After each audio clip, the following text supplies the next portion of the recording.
Hello and welcome to our Davos 2015 broadcast, coming to you from inside the Congress Center. I have with me Nobel Laureate Michael Spence. Professor Spence, thank you very much for speaking with us. Pleasure.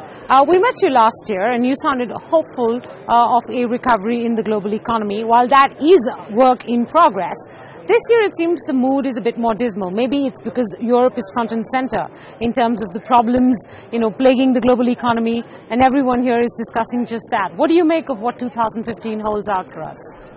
On balance, I'm more positive than I guess the average, as you describe it. I think there's clear improvement in the American economy. It's not up to potential, but it's pretty solid growth. I think sustainable even with the exchange rate rise and so on. People are worried about a growth slowdown in China, but to be honest with you, in a middle income transition like this, and there are lots of examples that came before it, it's normal to slow down to what the Chinese call a new normal, right. 6, 7, 7.5%. If they are naturally worried about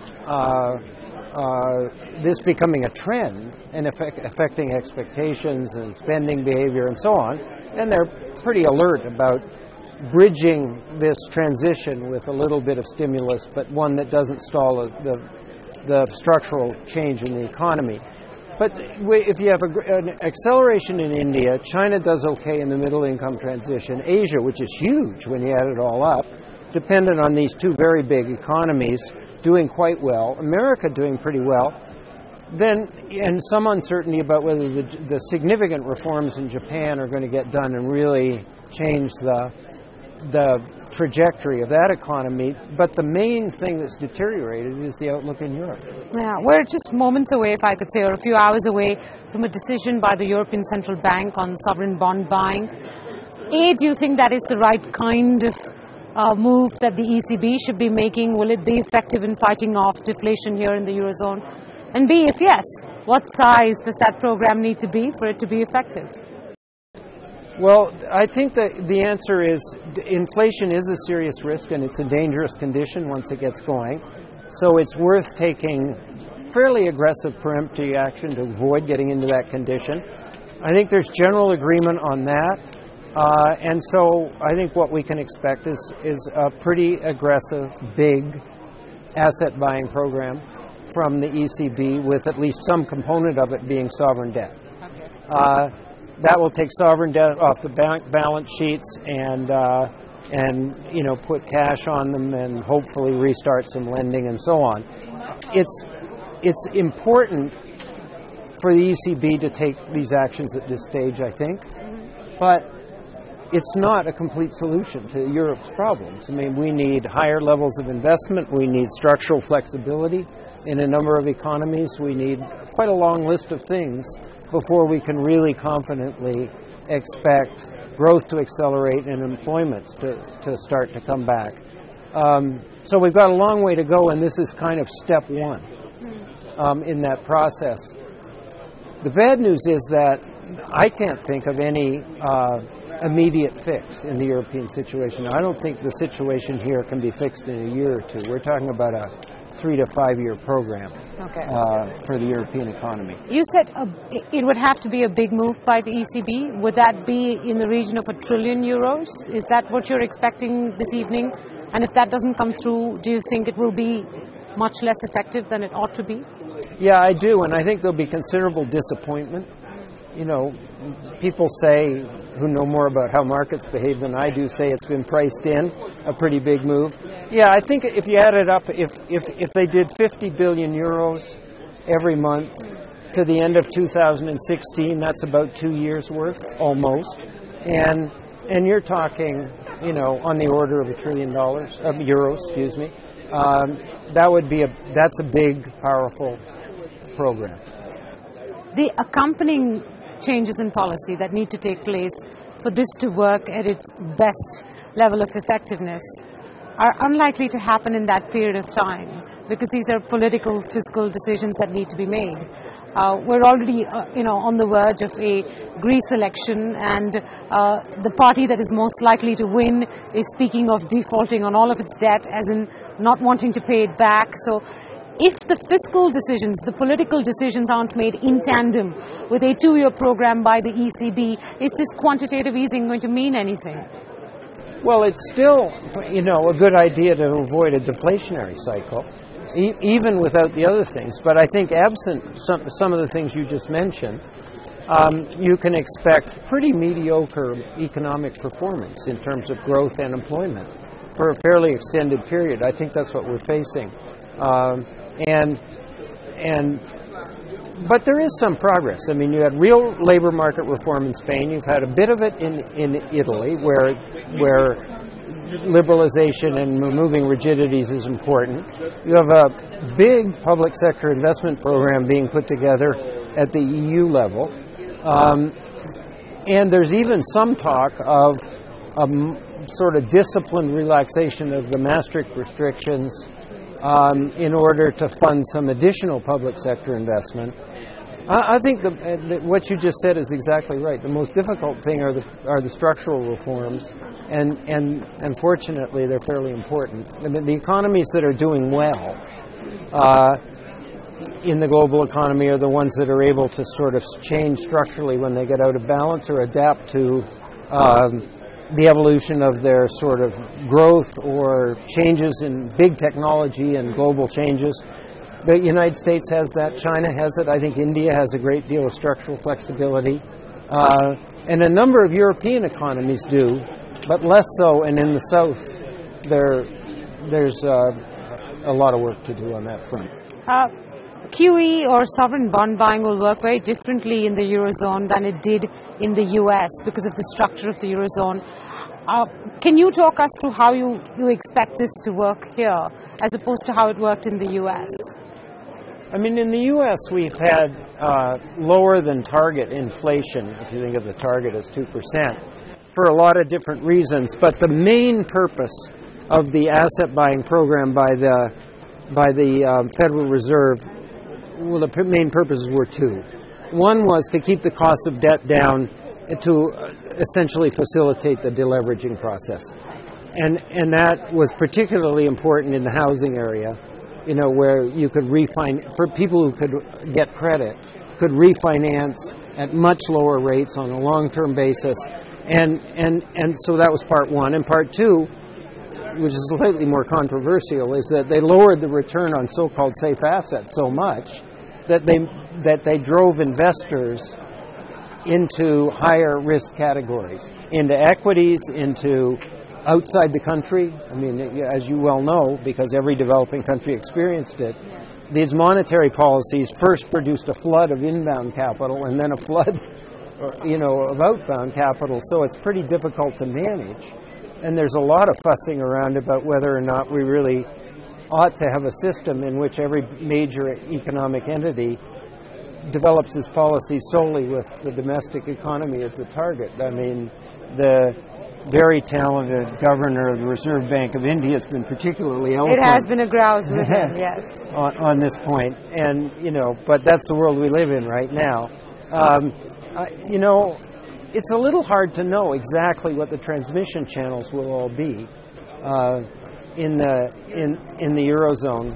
Partly because we don't know the details of the program, and partly because the surrounding conditions are different. The bank balance sheets have not been recapitalized to the same extent, so we don't quite know what the bank's sort of lending behavior is going to be, credit conditions, and so on. And it depends a lot on what assets they buy as well. So everybody expects it to be partly sovereign debt, but I'm not sure what else they'll buy.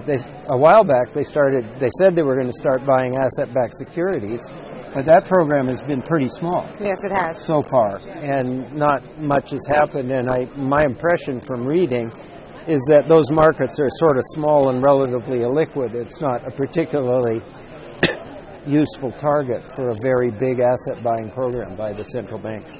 So even if Mario Draghi does 1 trillion today, he's going to have to follow it up with second and third editions in the year to come?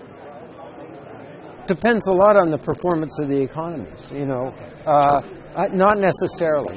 Not necessarily. I mean, I don't think this is, inevitably the start of a very long-term program of this. Because we had 3 QE programs in the U.S. We did. Yes. That's accurate. But those were started after an extremely big self-inflicted shock, right? Yes. And so this is a slightly different set of conditions.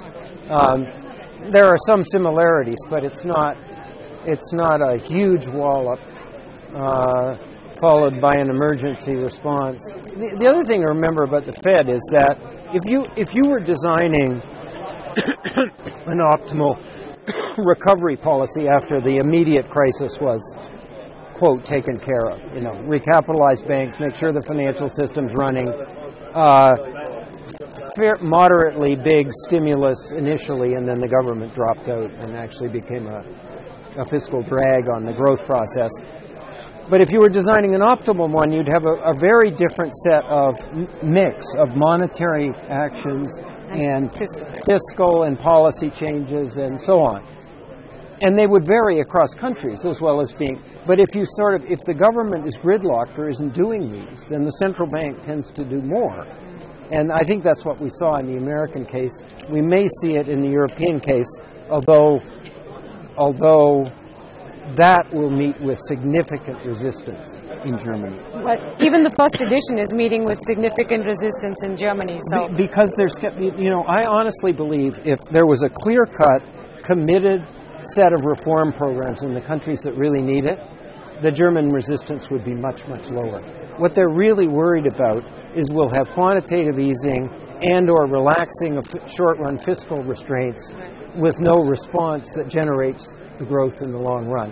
And if you had those in place, or it looked like it was very likely they were being placed and there were leaders committed to it and parliaments committed to it, I think the German resistance wouldn't go away, but it would be much lower than it is. Fair enough. That, in a sense, covers the eurozone problem, which has been the dominating point of conversation here. Speaking of the U.S., I have sort of a dual question there. The continued strength in the dollar, what you expect the Federal Reserve will do in the second half of this year, and whether it is time for them to start raising rates. And that would link into the quality of growth that we've seen take place in the U.S. The numbers look good. Unemployment has been coming down. But do you really believe this is sustainable growth? I think it's pretty solid, actually. Because the structural change occurred, we got a lot of growth initially in the recovery process from the tradable side, which we tended to shunt aside when we were blowing up domestic aggregate demand before the crisis hit. That was actually part of the problem. Our competitive position seems to me to be such that in the things that we're able to compete in internationally on the tradable side, unless we have a huge appreciation, I don't think we'll be put out of business. The rising value of the dollar will help both Japan and Europe, unless it truncates growth in our markets. I think the Fed will raise interest rates. That's the expectation about the second half of the year. And they will always say it'll be data dependent and conditional, therefore, and then the markets won't kind of believe that. So they have this kind of communication problem.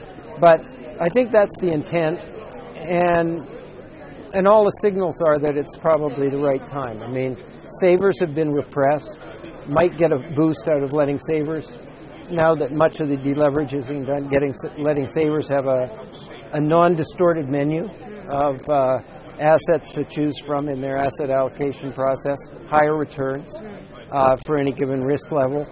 And the labor market it's not perfect. I mean, but it's tightening, tightening for skills as opposed to unskilled more. Big continuing issue that has to do with non-growth in the income in the middle income range and so on. So we're not out of the woods. That may be adversely affecting aggregate demand. But overall, it's better than zero and pretty solid. Some of that is already factored into the bond market right now, yep. and the dollar as well. But how long do you think it will take for the Federal Reserve, and I know this is data dependent from the Fed's point of view, but for rates to get back to close to normal in the U.S.? I think they'll do it fairly slowly and cautiously. So about 3 to 5 years?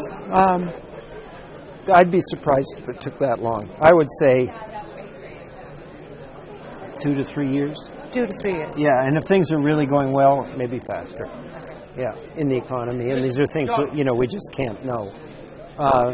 But yeah, I think that's the range in which we're making a best guess as to what can happen. There's always upside and downside on the two sides. At the time of the Fed's second QE, I remember a lot of economists were discussing the adverse impact of inflating the Fed's balance sheet in this fashion, what it would mean for inflation over the longer term, and the fact that these solutions would sometime come back to bite us.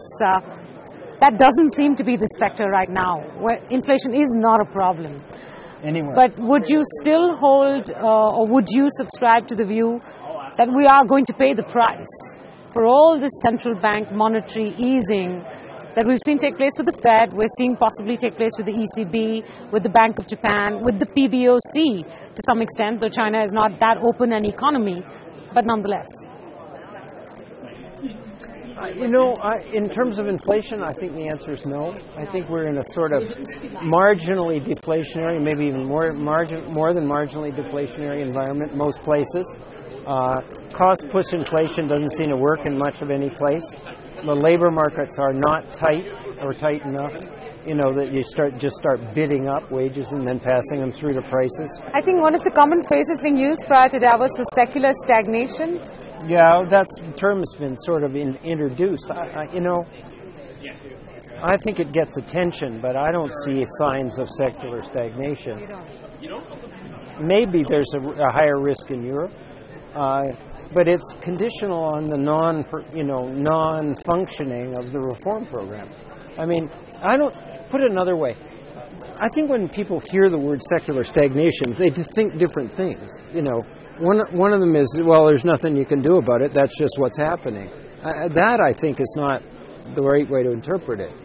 I think you get secular underperformance, call it stagnation if you want, if there's persistent error in policymaking, basically. Underinvestment on the public sector side. Look, take the Indian economy.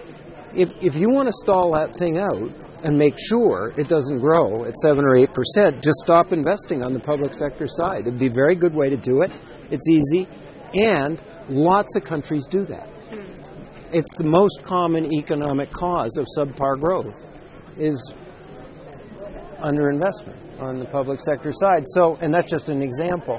So I don't see that we are inevitably in a condition of sort of secular stagnation. The Chinese economy has, like every other economy, some balancing issues. They have a delicate balancing act to do to sort of keep the growth